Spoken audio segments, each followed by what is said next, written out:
Jace had lived on Star Shelter Station for 7 years, and all that time, he had never seen security officers move with such caution. They walked slowly through the docking bay, their armor glowing with flashing warning lights. Something small was wrapped inside a containment blanket, and everyone nearby stepped back, as if a bomb was being carried through the station. Jace wiped the oil off his hands and paused beside his toolbox. He had repaired ships, engines, cleaning bots, almost everything on the station, but he had never seen security so tense. He took a few steps closer. "What's going on?" he asked one of the officers. The officer didn't slow down. "Hatchling. Dangerous kind. Stay clear." Jace frowned. "A baby?" "Not just any baby," the officer said. "Dragon species from the Varkian clans. Aggressive. Bad history. Whole station hates them." They marched past him, heading toward the med lab. Jace watched until they disappeared through the automatic doors. He couldn't see much from the distance, only a small tail hanging loose from the blanket. It twitched weakly. He felt something twist in his chest. He tried to return to his repair job, but his hands moved slower than before. His mind kept jumping back to that tiny tail. A danger species or not, a baby was still a baby. Hours later, his shift ended. Instead of going home, Jace walked toward the med lab, telling himself he was just curious. But deep inside, he knew it wasn't only curiosity. He cared. When he reached the medbay window, he saw a group of doctors and security guards standing around a small containment chamber. Inside it was a hatchling, barely the size of a house cat. Its scales were dark red, but patches of them were missing, showing bruised skin underneath. Its wings were folded tightly. It looked terrified. One doctor shook his head. "Why is it even alive? These dragons attacked the Alliance border last year. No one wants this thing here."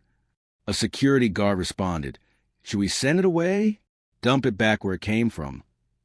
"Better for all of us," another doctor muttered. The hatchling heard their voices. It shrank back, whimpering with a shaky, bird-like sound. Jace felt anger rise inside him. "Hey," he said, stepping forward. "It's hurt. Shouldn't you help it instead of talking about sending it away?" The room went silent for a moment. A doctor turned to him. "Do you know what this thing is? Its species kills before it walks. They are trained for war." "It's a baby," Jay said again. "It's scared." The doctor sighed. "Look, mechanic. Nobody wants this creature here. It will grow up dangerous. And we don't have any experts to handle it." Jace looked at the hatchling again. Its eyes met his, glowing gold, wide with fear, not anger. "What happens if no one takes it?" he asked carefully. The doctor hesitated. "Then it will be transferred to a holding cell until we decide." Jace knew what decide meant. He had heard that word before. It usually meant the creature didn't live long enough to see tomorrow. His stomach tightened. He stepped closer to the glass. The baby dragon pressed one tiny claw against the barrier. Something about the gesture felt too human, like a plea. Jace inhaled slowly. "I'll take it," he said suddenly. The entire med lab froze. A guard blinked. "You what?" "I'll take care of it," Jace repeated. "At least until you figure out what to do. It's better than leaving it alone in a cell." "You're insane," the doctor whispered. "No one on this station wants that monster here." Jace crossed his arms. "Then it's lucky I'm not no one." After a long argument, several forms, and 3 warnings that he was making the worst decision of his life, Jace finally stepped into the small chamber. A soft alarm beeped once as the door sealed behind him. The hatchling flinched, its wings trembling. Jace moved slowly, lowering himself to one knee. "It's okay," he said softly. "I'm not here to hurt you." The baby dragon looked at him with wide, frightened eyes. Its tiny chest rose and fell quickly. When Jace reached out his hand, it hissed weakly, but it didn't bite. In fact, after a moment, it leaned closer to his hand, sniffing his fingers. "See," Jace whispered. "You're not scary. You're just scared." The hatchling made a small chirping sound, soft and unsure. It nudged his hand weakly, as if it barely had the strength to stay upright. Jace gently lifted it.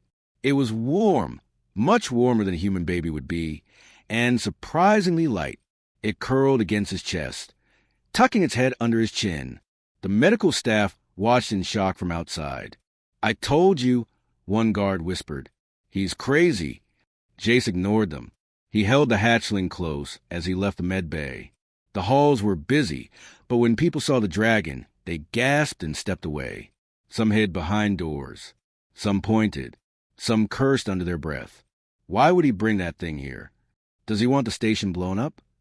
Humans really will adopt anything. Jace kept walking. Inside his small workshop, he placed a hatchling on a warm blanket beside his toolbox. The little creature blinked slowly, exhausted. A tiny spark escaped from its nostrils, a harmless puff of warm air. "Well," Jace said softly, sitting beside it, "I guess it's you and me now." The hatchling chirped again, even softer than before. For the first time, Jace saw trust in its eyes. "I'll call you Ember," he said, "because you look like a little spark." The baby dragon curled up, resting its head on his boot, and closed its eyes. Jace smiled weakly. He had no idea what trouble this would bring. He had no idea the entire station would soon be watching him. He only knew one thing. This tiny, hated creature wasn't a monster, and he wasn't going to let it be abandoned ever again. When Tom walked through Star Shelter Station, carrying the tiny dragon, everyone stared. Some people stepped back quickly. Some covered their children's eyes. Others pointed and whispered. The baby dragon, Ember, looked around with big, scared eyes. His wings shook each time someone shouted or moved too fast. Tom held him close and said softly, "It's okay. You're safe with me." But the station didn't believe that. The news spread fast. A human had adopted the cursed hatchling. Many believed Ember would grow into a danger. Some said he would burn the station. Others said dragons like him brought bad luck. Tom's friend Mina met him near the living quarters. She looked shocked when she saw Ember. "Tom, is that what I think it is?" "A dragon hatchling," Tom said, "and he has no one." Mina crossed her arms. "There must be a reason he was abandoned. Dragons never leave their young." Tom nodded. "I know, but he hasn't hurt anyone. He just needs care." Ember hid behind Tom's arm, watching Mina with wide eyes. Mina sighed and leaned closer. "He's smaller than I expected." "Scared too," Tom said. "He's just a baby." Mina softened a little and touched Ember's head gently. Ember let out a tiny chirp. She smiled. "Okay, maybe he's not so bad." Tom took Ember to his room. He put down soft blankets, warm lights, and food.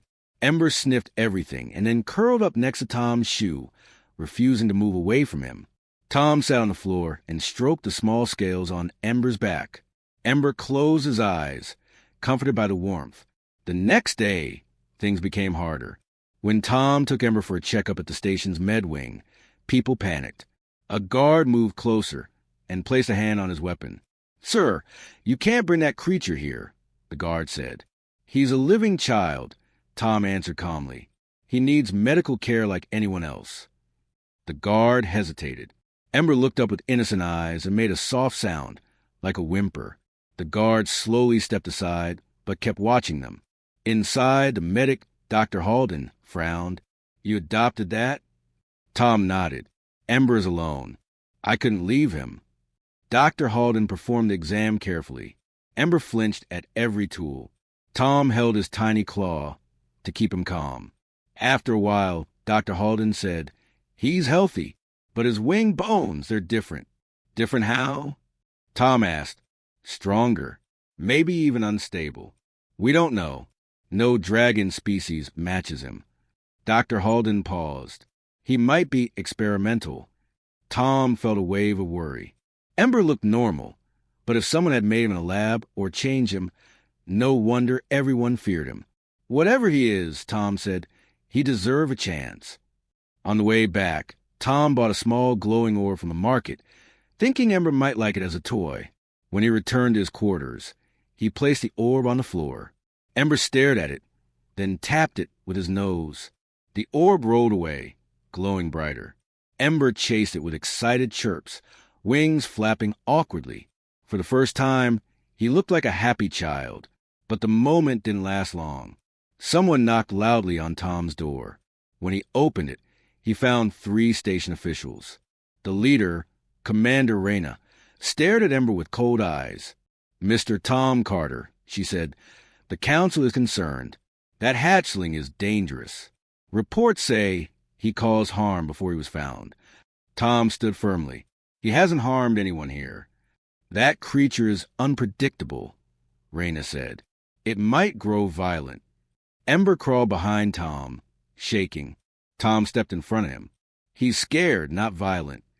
Reyna's eyes narrowed. "Keep it under control. One mistake, and we will remove him from the station. Permanently." They left without another word. Tom closed the door and knelt beside Ember. The little dragon trembled uncontrollably. Tom wrapped his arms around him. "I won't let anyone hurt you. I promise." That night, something strange happened. Tom was cleaning up when he heard a crackle of energy. When he turned, he saw Ember staring at the glowing orb. The orb floated off the ground, held by a soft blue light. Ember wasn't touching it. Tom blinked. "Are you doing that?" Ember chirped and the orb dropped. The light vanished. Ember looked confused, as if he didn't understand what he had done. Tom sat beside him. "You're special, aren't you?" The dragon blinked slowly, then crawled into Tom's lap. Tom held him gently, knowing this would make everything more complicated. If the station discovered Ember had unknown abilities, the fear would double, rumors would grow, and people would demand Ember be taken away. But Tom also knew one thing clearly. Ember wasn't a monster. The next day, Tom walked through the station again with Ember on his shoulder. People whispered, but Tom didn't hide him. If Ember was going to live here, then the station had to see the truth. At the cafeteria, a group of kids approached. Their parents tried to pull them back, but Tom kneeled down so Ember could see them better. One child held out a cracker. Ember sniffed it, took it gently, and chirped happily. The kids giggled. "He's cute," one said. "Can he fly?" another asked. Ember spread his small wings proudly. He tried to flap them but fell on his back. The kids laughed, and Ember made a playful sound. The parents looked surprised. Some even smiled. For the first time, people began to see something other than fear. They saw a small, awkward, harmless baby. Later, Mina joined Tom again. She watched Ember play with a group of curious children. "You know," she said, "you might actually change how people see dragons." Tom looked at Ember rolling around and chirping. "I don't want to change the world," he said. "I just wanted to grow up safe." Mina nodded. "Still, it's more than anyone expected." Tom smiled softly. Ember ran back to him, climbed onto his lap, and curled up like he belonged there. In that moment, Tom realized that Ember wasn't just a responsibility or a rescue creature. He was family, and Star Shelter Station would soon learn that even the most feared creature could be more than a monster if someone believed in him first. Tom woke up to a strange humming sound. At first, he thought it was part of Star Shelter Station's normal machinery. But then he noticed a soft blue glow coming from the corner of the room.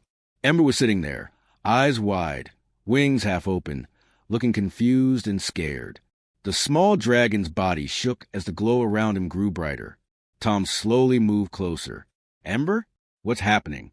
The light around Ember flickered like fire, but it was not hot. It felt like pure energy. Ember tried to stand, but the power around him burst outward. A cup on the table slid off and fell. A chair moved a little. Tom's hair rose from the static. Okay, Tom said softly, keeping his voice calm. "It's just a little power. You're not hurting anyone." Ember whined and looked at Tom, as if begging him to fix it. Then the light disappeared all at once, like someone had turned it off. Ember collapsed on the floor, exhausted. Tom rushed forward and picked him up. Ember was breathing fast, but he wasn't hurt. Tom held the trembling hatchling close. "It's all right. I'm here." This was the second time Ember had shown strange energy. And this time it was stronger, much stronger. Tom knew what this meant. If the station discovered this, they would never allow Ember to stay. They would take him away for safety tests or worse. Tom looked at Ember. The small dragon trusted him completely. Tom couldn't let anyone separate them. Later that morning, Tom took Ember to Mina's workshop. She was working on a scanner when Tom knocked. Mina looked up, saw Ember, and frowned. "What happened now?" she asked. Tom explained everything. The floating orb yesterday, the blue light today, the sudden burst of energy. Mina rubbed her forehead. "Tom, that's not normal dragon behavior. Not even rare dragons do this." "I know," Tom said, "but he didn't do it on purpose. He can't control it." Mina crouched to look Ember in the eyes. Ember pressed his head into her hand, as if apologizing. Mina sighed. "He's just a baby. And everyone is already scared of him." "That's why we need to keep this between us," Tom said. Mina hesitated, but nodded. "Fine, but you should prepare. If someone sees him use that energy, the whole station will panic." That warning came true sooner than anyone expected. That afternoon, Tom brought Ember to the observation deck. It had huge windows showing the stars outside. Ember liked watching the lights and ships passing by. A group of people was there too, talking quietly. Most ignored Tom and Ember. Some whispered but kept their distance. Ember walked toward the window and placed his tiny claws on the glass. His tail swayed back and forth. He chirped happily at the starfield. Tom smiled. "See? He's harmless." But then everything changed. A cargo drone flying near the station suddenly malfunctioned. Sparks burst from its engines, and it drifted off course. It headed straight toward the observation deck's outer shields. The alarm screamed. People shouted and ran for the doors. Tom grabbed Ember to shield him. A security field rose around the deck, but the drone was too close. Its engines exploded, sending a wave of energy toward the windows. A woman screamed. A child cried. The glass vibrated dangerously. Then Ember reacted. The little dragon jumped out of Tom's arms and faced the window. His eyes glowed bright blue. His wings opened wide. The strange energy burst from him again, much stronger than before. A shield of blue light formed in front of him. It pushed against the incoming blast. The explosion hit the shield, shook it, but didn't break it. People stared in shock. The blast faded. Ember's shield flickered, then vanished completely. Ember collapsed again, breathing hard. The deck fell silent. Everyone saw it. Everyone saw him. Tom rushed to pick Ember up. The dragon was tired but safe. Tom glared at the people staring at them. "He saved your lives." Nobody spoke. They were too stunned. An officer arrived moments later, scanning the room. Her eyes widened when she saw the cracked window, the scorch marks, and Ember resting weakly in Tom's arms. "What happened?" she asked. A bystander pointed at Ember. "That thing stopped the blast. It protected us." The officer looked at Tom slowly. "Is that true?" Tom nodded. "Yes. If Ember hadn't reacted, the window would have shattered." The officer stared at Ember with a mix of fear and awe. "A hatchling did that." "He saved everyone," Tom repeated. The officer left quickly, probably to report to the higher council.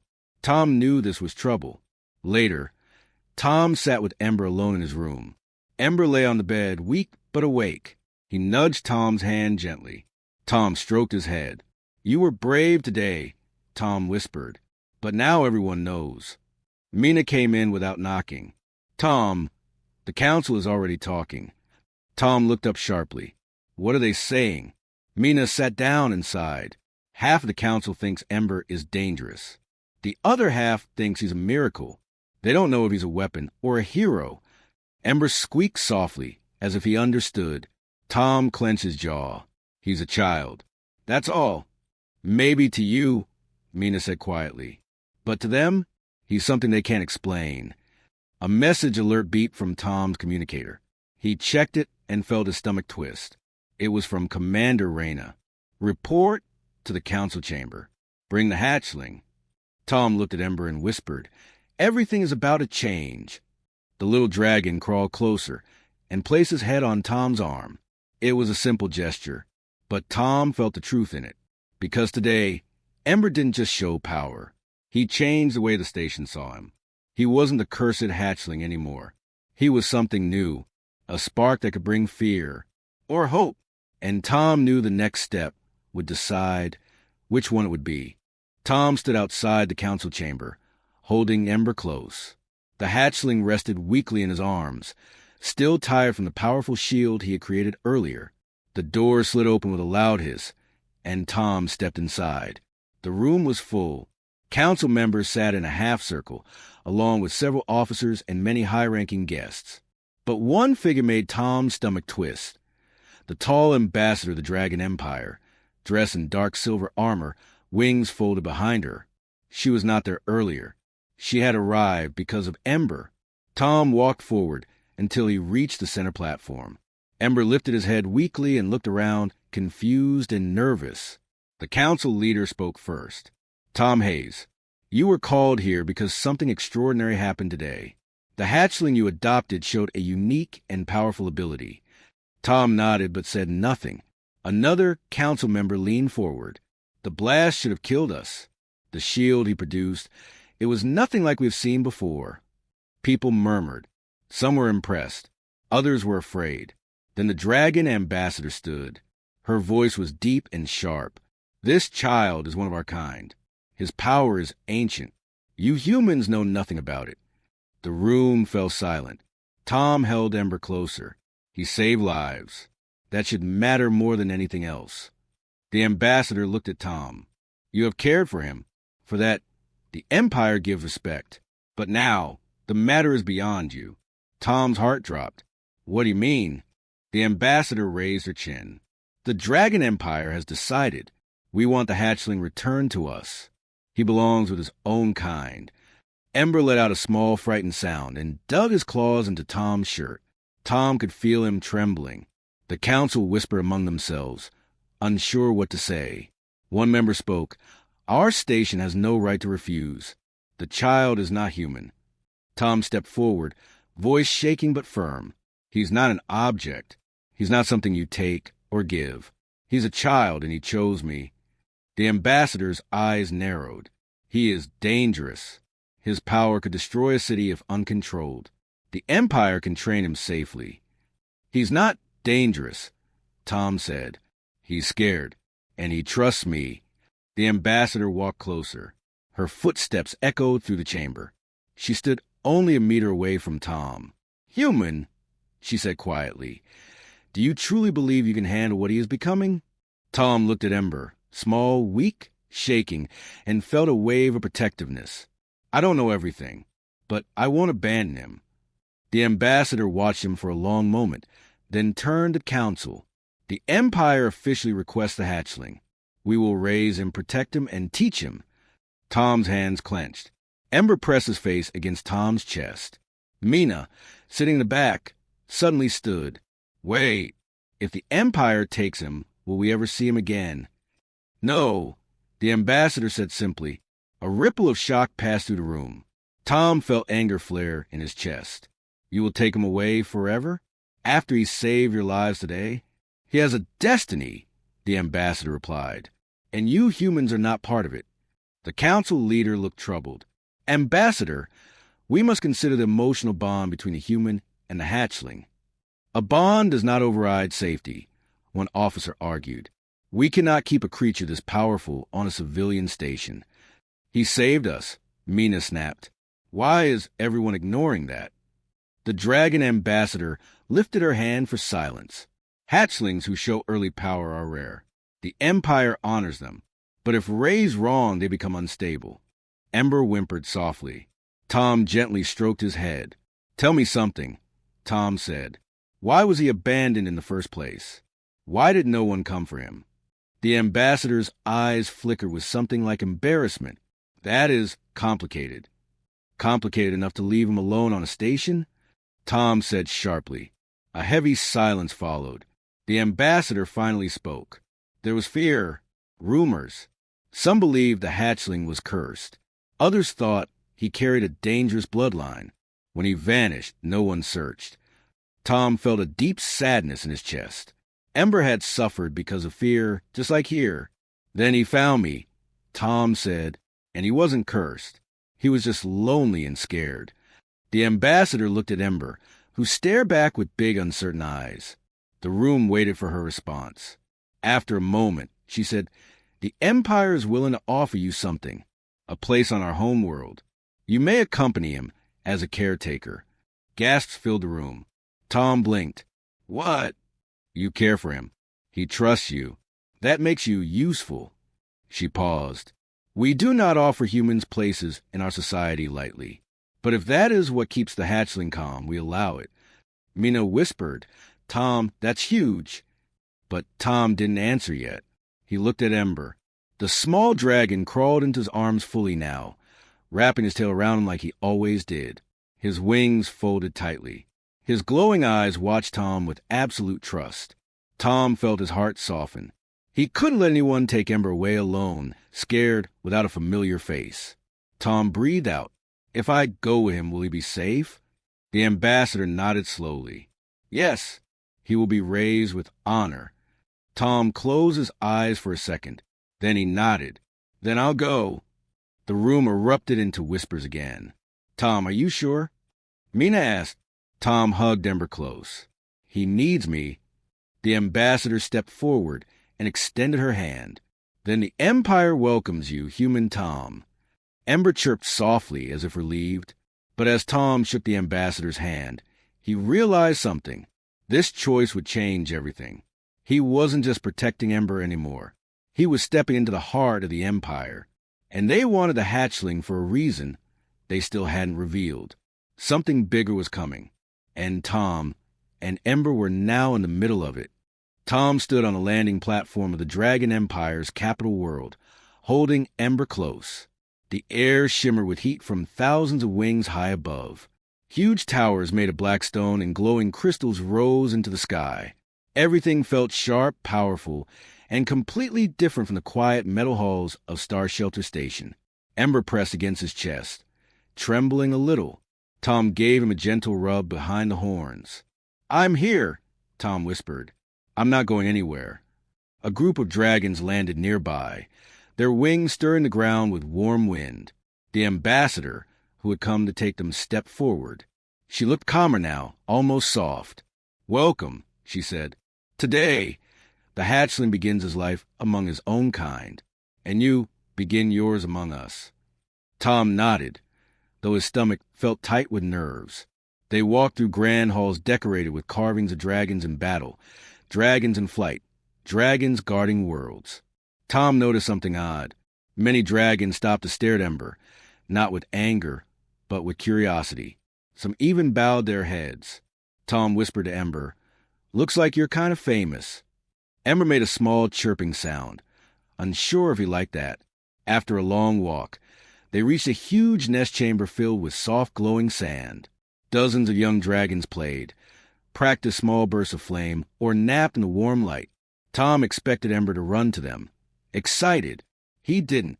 Ember stayed pressed to Tom's leg, afraid. The ambassador knelt beside them. This is his new training grounds. Here he will grow strong. Ember hid behind Tom, peeking around his arm. Tom sighed. He doesn't know anyone here. The ambassador looked at the hatchling, then at Tom. Dragonkind believe blood is everything. But sometimes bonds are stronger than blood. Tom gently lifted Ember and set him down. "Go on," he said softly. "Try. I'm right here." Ember hesitated. His wings trembled, but he took one small step into the sand. Two young dragons approached. One was green with bright eyes. The other was a quiet silver one with long horns. They sniffed Ember carefully. Ember sniffed back. Then, slowly, the green dragon nudged him in a friendly way. Ember chirped nervously. Tom's heart lifted. "See," he whispered. "Not so bad." The ambassador watched quietly. He will be fine. Young dragons understand each other more easily than adults. But as Tom watched Ember begin to explore, something inside him twisted. As much as he wanted Ember to fit in here, a part of him was scared. What if Ember grew stronger? What if he changed? What if one day he didn't need Tom anymore? Before Tom's thoughts could go deeper, a sudden shout echoed across the chamber. "Look!" A bright light burst around Ember. All the young dragons froze, staring. Ember's small body glowed like gold fire. Heat spread in the air. Tom felt it even from the platform. The ambassador inhaled sharply. It is happening earlier than expected. Tom stepped forward quickly. Is he okay? The ambassador held out her hand. Wait. Do not touch him. This is not danger. It is the awakening. Ember lifted off the ground, wings spread, glowing brighter. The other young dragons backed away with wide eyes. Then the light faded gently, leaving Ember floating for one more second before he dropped softly onto sand. The whole hall stayed silent. The silver dragon stepped forward hesitantly and bowed to Ember. Tom stared. Why did he do that? The ambassador spoke quietly. Because now they know. Your hatchling is not just a child. He is something rare, a dragon born with ancient energy, a light that can lead others. Tom felt both pride and fear mix inside him. Ember looked around, confused, then hurried back to Tom and wrapped himself around his leg tightly. Tom knelt and hugged him. It's okay, Tom said, voice shaking a little. I've got you. The ambassador watched them with a softened expression. He shines brighter because of you. Tom looked up. Because of me? Dragons grow strong from power, but you gave him something different, something we do not always understand. Tom frowned. What's that? Love, she said simply. Tom didn't know what to say to that. As they left the training hall, Ember perched on Tom's shoulders, more relaxed again. The ambassador walked beside them. You will live here now, she said. We will build a home for you, a place for both human and dragon. Tom smiled with a tired laugh. Never thought I'd end up living in a dragon city. You change one hatchling's future, she replied. Now the Empire wants to understand your way of raising young. Your kindness, your gentleness. It is something we lost long ago. Tom looked at Ember, who blinked slowly, happy and safe. So what does that make us? Tom asked. The ambassador answered without hesitation. A new kind of family. As they walked out into the warm sunlight, Ember spread his wings proudly. He looked stronger, braver, and brighter than before. Dragons in the streets paused to watch him pass. Some bowed. Some smiled. Tom felt a strange warmth in his chest. Maybe he didn't belong here at first. But now, because of Ember, he did. And together, human and dragon side by side, they stepped into a future no one had ever imagined. A future built not by fear, not by power, but by one small choice of kindness that grew into something greater than both their worlds.